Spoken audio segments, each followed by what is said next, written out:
Além de ainda não estarem inseridos com igualdade no mercado de trabalho, a população negra encontra, sim, muito preconceito, muito racismo.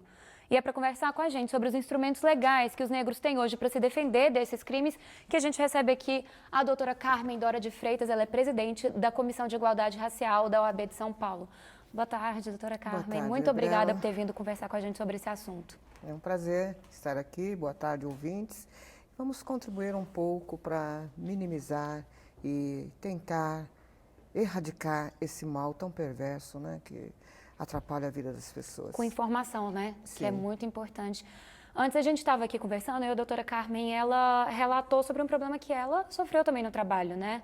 Sim. Como é que foi essa experiência, doutora Carmen? Eu sou advogada e no exercício da minha profissão, defendendo uma menina negra que teve subtraído do seu salário um prejuízo que a empresa teve.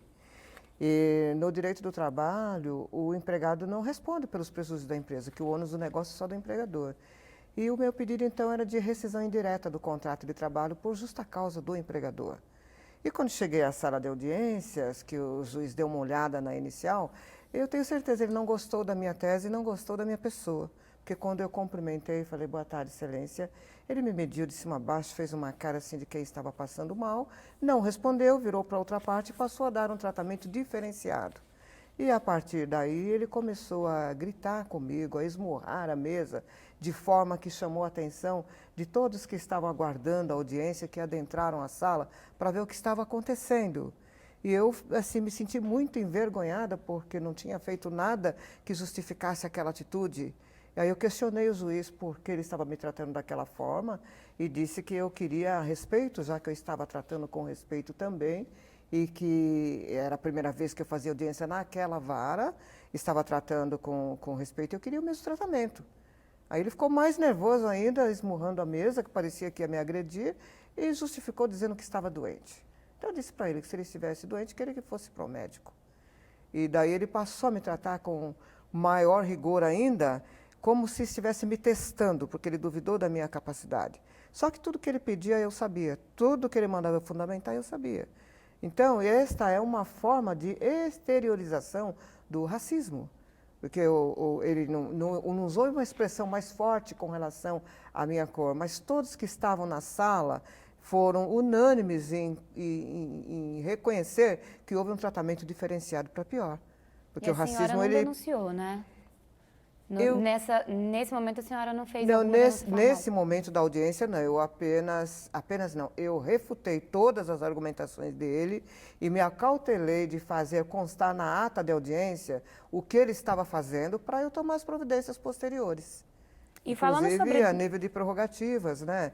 Sim. Eventual indenização. Então, eu deixei consignado na ata, porque a ata retrata o que aconteceu na audiência e é assinada por ele também. Foi a forma que a senhora encontrou de se defender, né? É naquele momento, sem prejuízo de outros instrumentos legais que eu possa me valer. Falando em denúncias, a gente tem aqui um dado do Centro de Referência em Direitos Humanos na Prevenção e Combate ao Racismo, é um órgão da Prefeitura, que a gente também estava conversando, que apenas 38 atendimentos de discriminação racial em 2016 é um número super baixo, principalmente se a gente for pensar que isso acontece muito no dia a dia, infelizmente.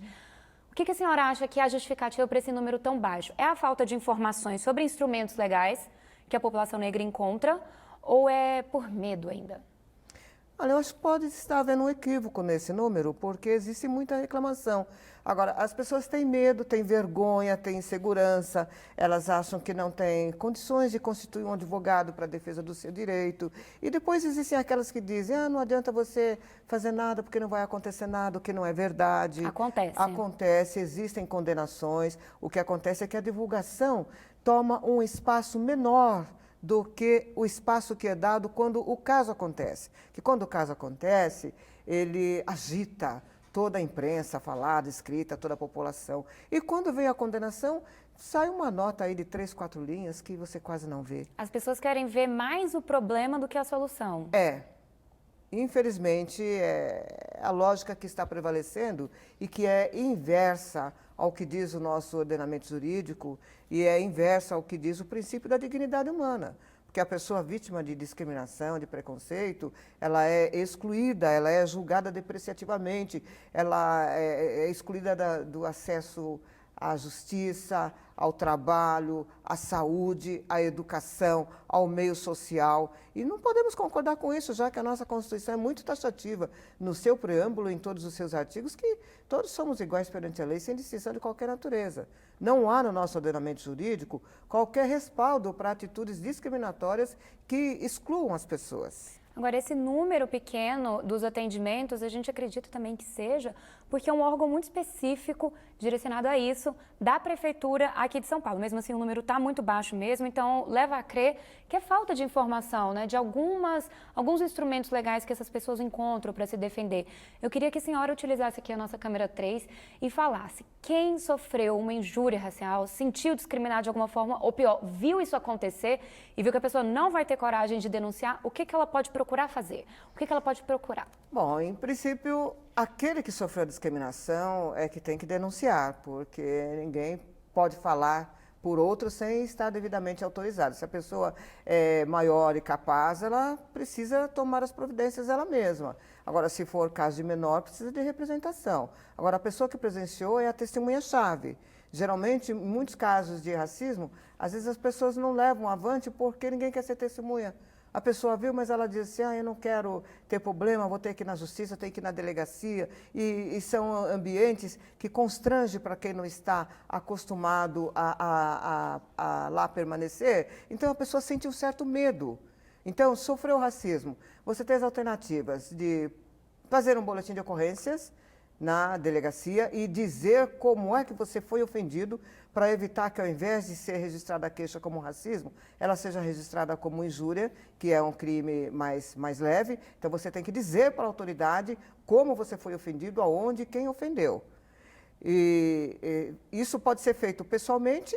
Um boletim de ocorrência pode ser feito através de uma representação. Você faz o requerimento na sua casa ou através de um advogado, já leva pronto e entrega para o delegado e pede que quer ser instaurado o inquérito porque você se sentiu prejudicado, você se sentiu violado na sua dignidade e na sua honra.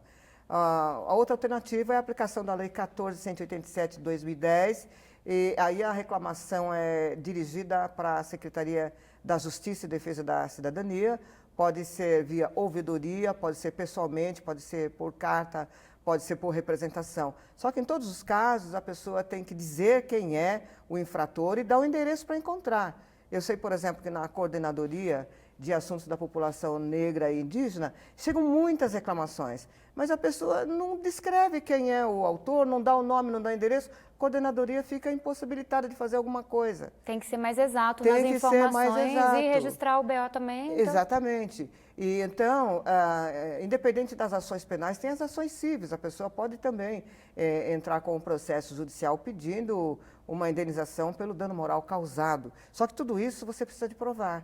Então, não basta falar, eu vou procurar o meu direito, mas chega lá, olha, seu juiz, aconteceu assim, assim, não é dessa forma. Isso é falado em termos jurídicos, né? Uhum. Mas se você não tiver como demonstrar, como provar aquela ofensa que você recebeu, fica difícil, porque o juiz não faz milagre nem advogado. Doutora Carmen, muito obrigada por ter vindo aqui dar essas informações para a gente. Muito importante mesmo que a gente compartilhe sempre essas informações. Sim. Muito obrigada mesmo, uma boa tarde para a senhora. Obrigada.